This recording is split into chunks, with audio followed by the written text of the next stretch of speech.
He was clinically dead for 7 minutes, and when he woke up, he described my surgery in perfect detail, including a private joke I whispered that no living person in that room should have heard. I have been a cardiac surgeon for 31 years. I have held beating hearts in my hands. I have restarted hearts that had stopped. I have lost patients on the operating table, and I have saved patients that everyone else had given up on. I am a man of science, a man of logic, a man who believes only in what can be measured, documented, and proven. For 3 decades, I dismissed every story about near-death experiences as nothing more than oxygen deprivation, neurological misfires, and the desperate fantasies of dying brains. I was certain, absolutely certain, that consciousness was nothing more than electrical impulses in the brain, and when the brain died, consciousness ended. Period. No light at the end of the tunnel. No floating above the body. No reunions with deceased loved ones.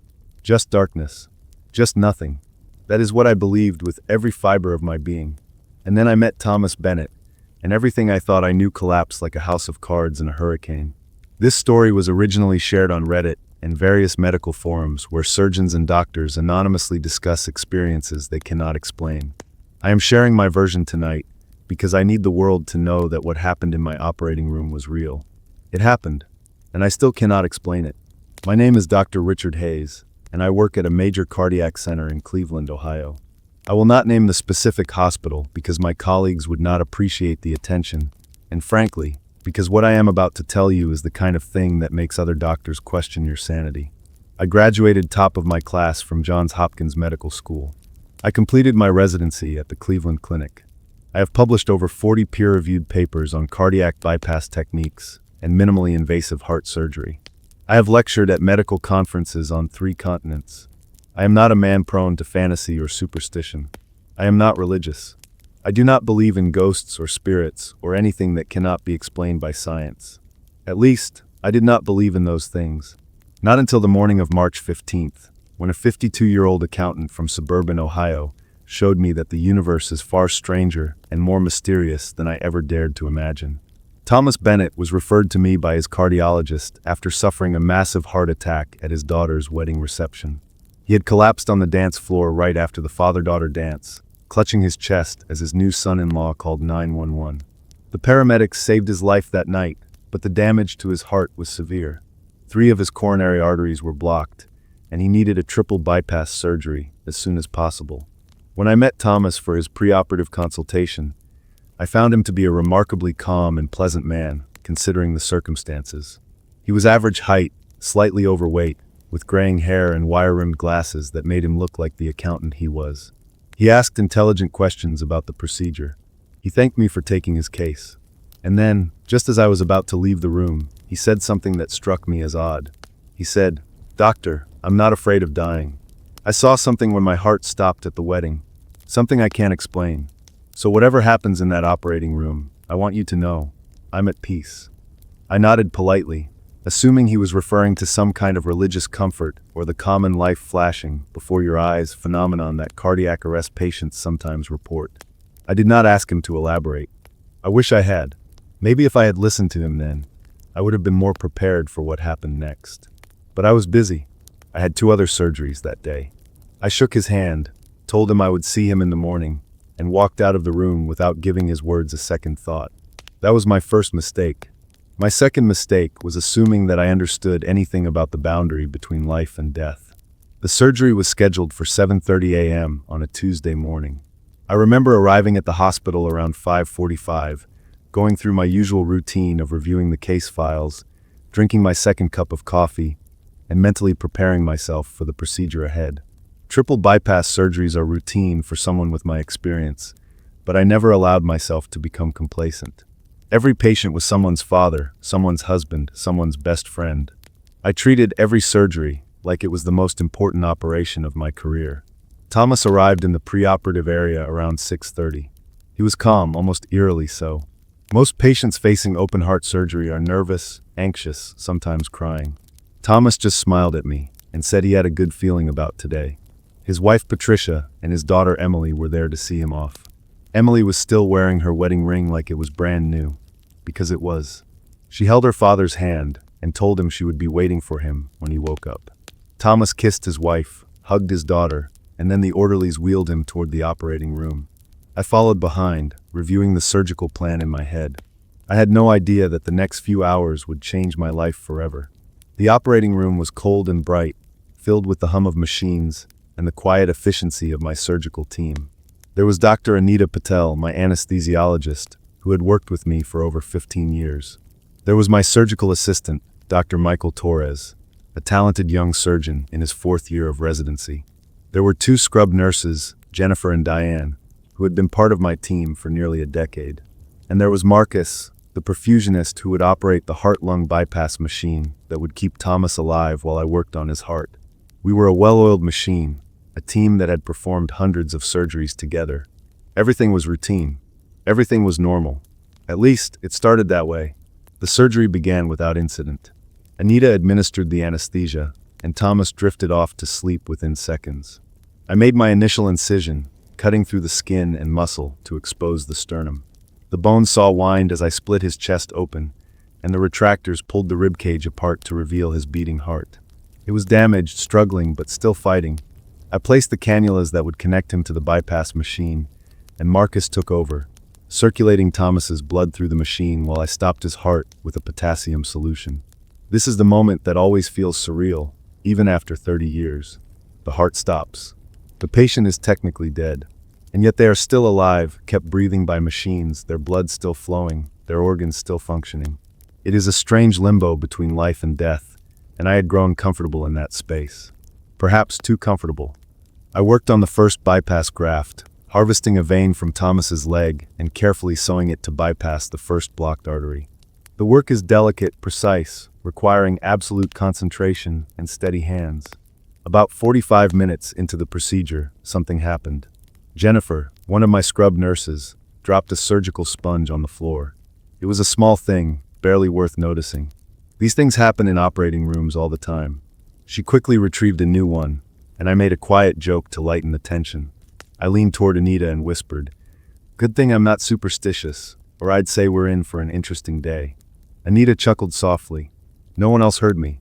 The joke was just between us, spoken barely above a breath. I did not think about it again until much later, when those words would come back to haunt me. Everything was proceeding normally, until we were about 2 hours into the surgery. I had completed the second bypass graft, and was starting on the third when Marcus called out that something was wrong.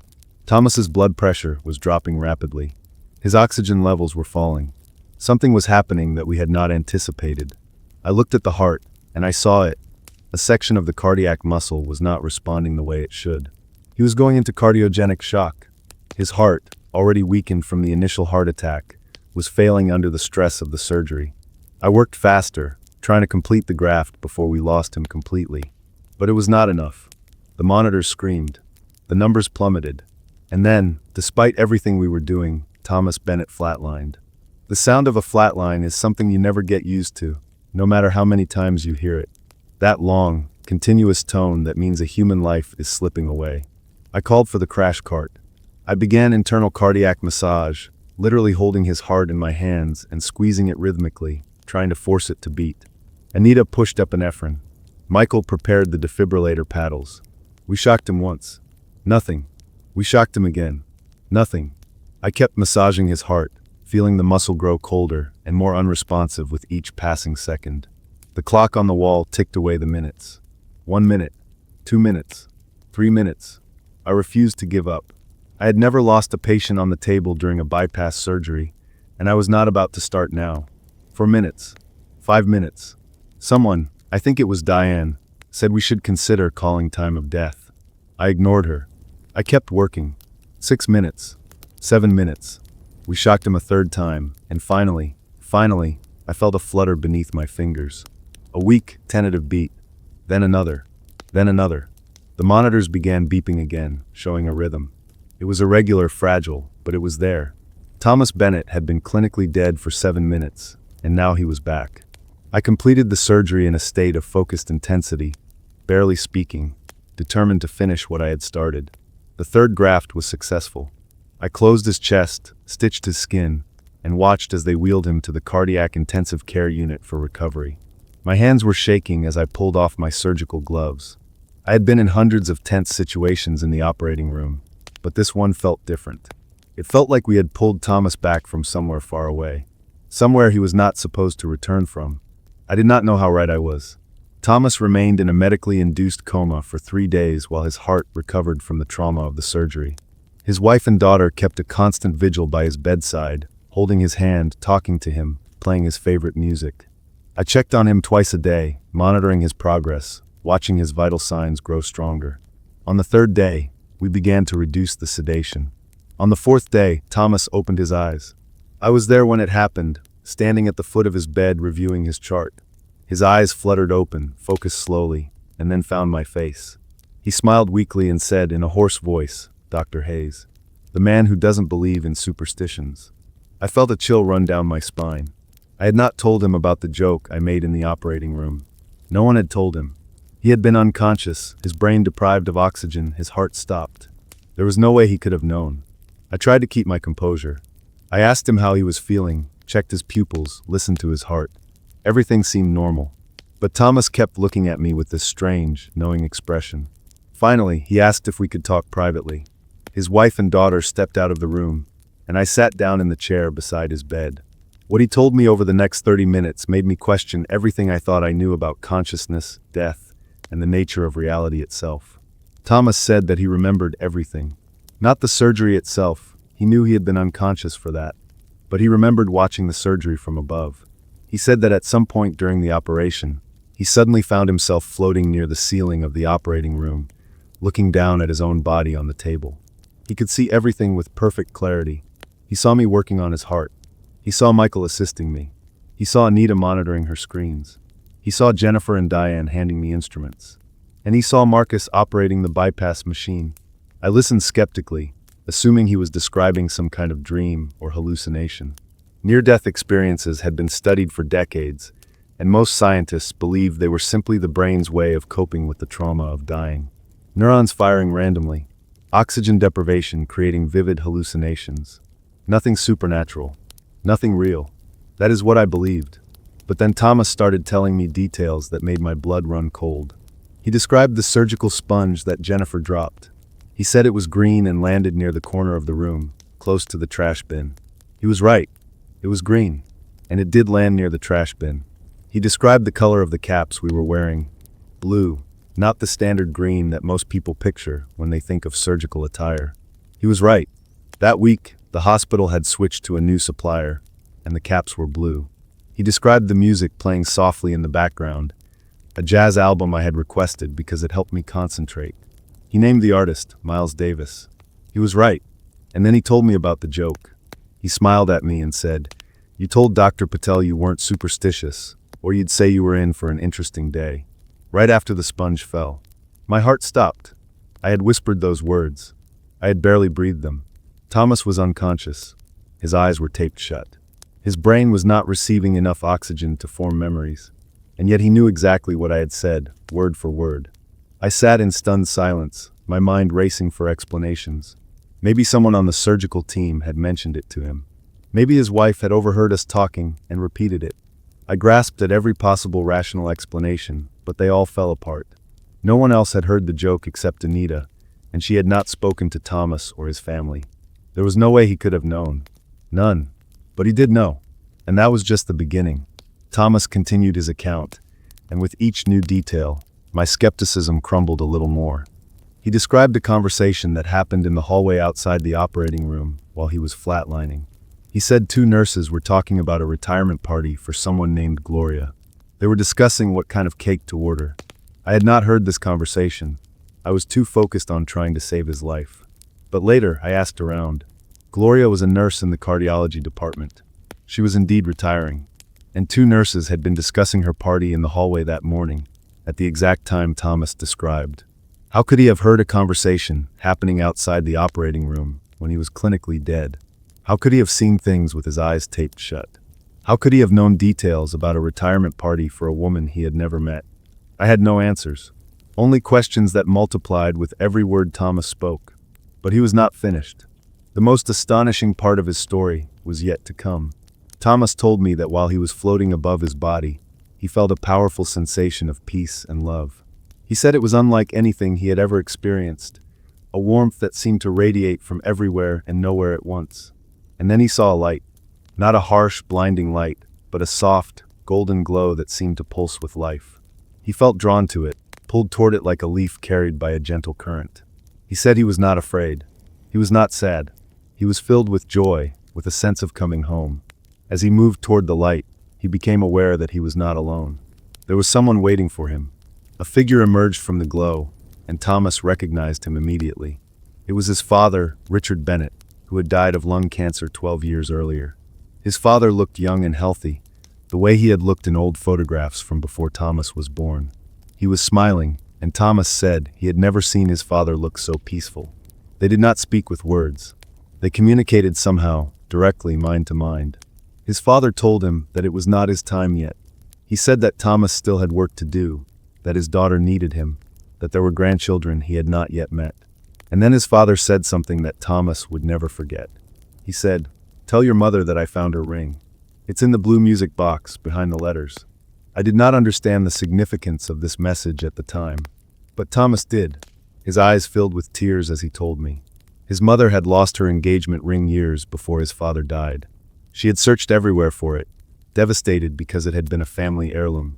She eventually gave up, assuming it was lost forever. His father had always felt guilty about it, even though he had nothing to do with its disappearance. The blue music box was something Thomas had not thought about in years. A small box his parents had kept on their dresser when he was a child.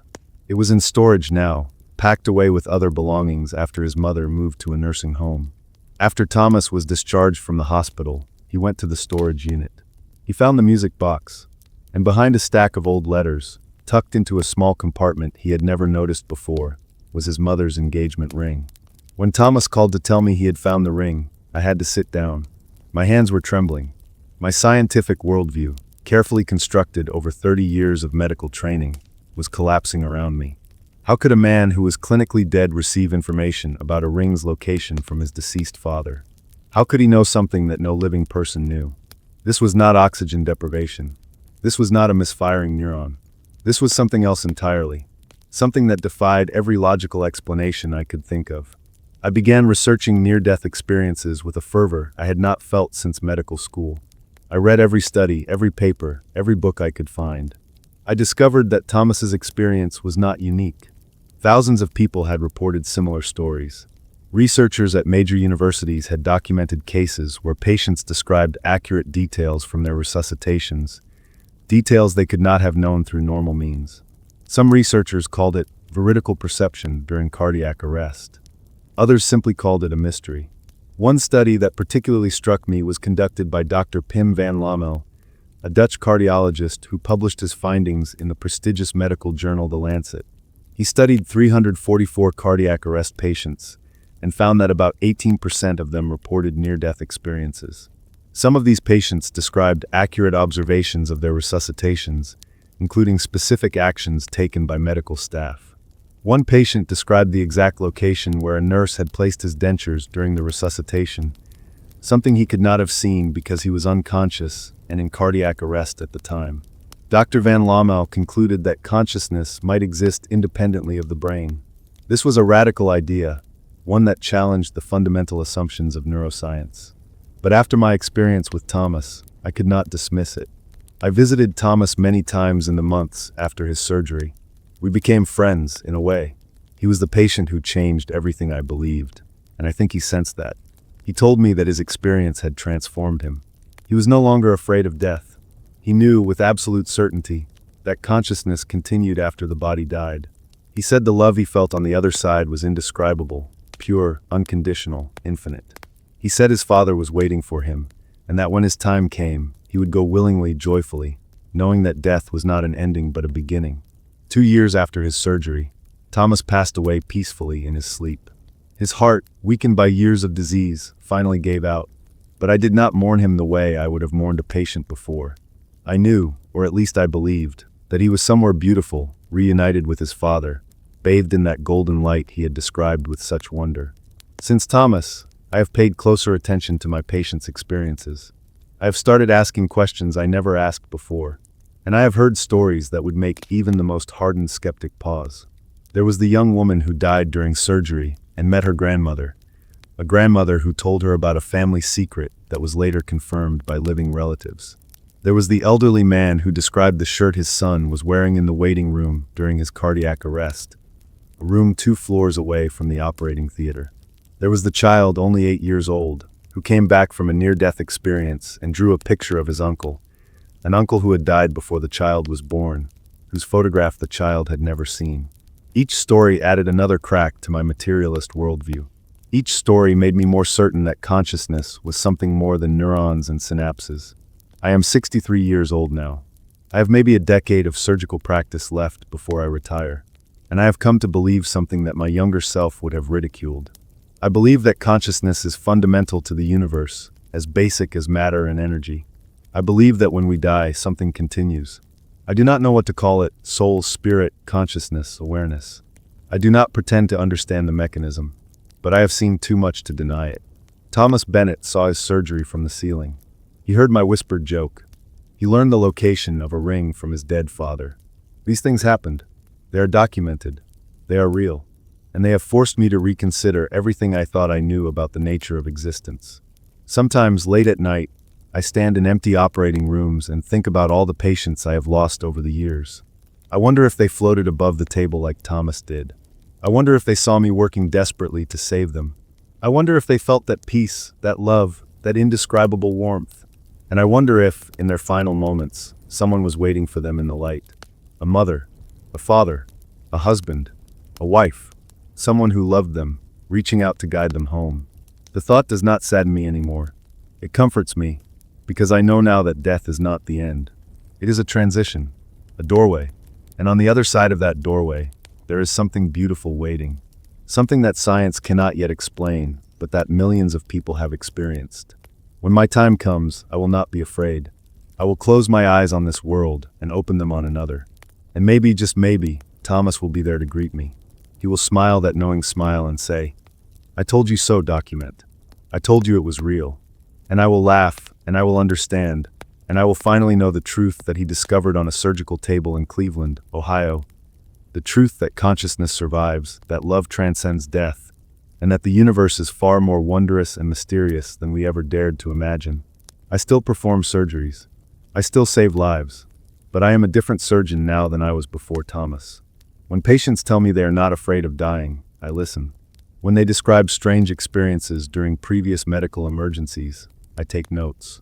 And when they flatline on my table, I fight to bring them back, not just because it is my job, but because I genuinely believe there is somewhere beautiful they might be going. And I want to give them more time in this world before they get there. Perhaps that makes me a better surgeon, or perhaps it just makes me a more humble one. Either way, Thomas Bennett gave me a gift that no medical school could have provided.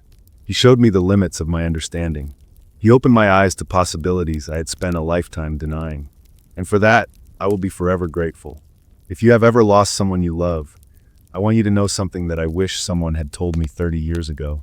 They are not gone. Not really. They exist somewhere beyond the reach of our senses, but not beyond the reach of love. And when your time comes, many, many years from now, they will be waiting for you. Just like Thomas's father was waiting for him. Just like Eleanor was waiting for Harold. The love we share with others does not end when the heart stops beating. It continues. It grows. It waits. And one day we will understand that death was never the enemy we thought it was. It was simply the doorway to something we could not yet see. What do you think? Have you ever had an experience that defied explanation? Have you ever been with someone in their final moments and sensed that they were seeing something beyond this world? I would love to hear your stories, because after everything I have witnessed, I have learned that the universe is full of mysteries we are only beginning to understand. And perhaps, if we listen closely enough to those who have glimpsed the other side, we can begin to understand what awaits us all when we finally close our eyes for the last time. Even now, when I stand in my empty operating room, I wonder, when my heart stops someday, will I float above my body too? Will I see the light that Thomas described? Will my father be there waiting for me? I hope so. I truly do. Because if Thomas taught me anything, it is this: the greatest adventure of our existence is not life. It is what comes after,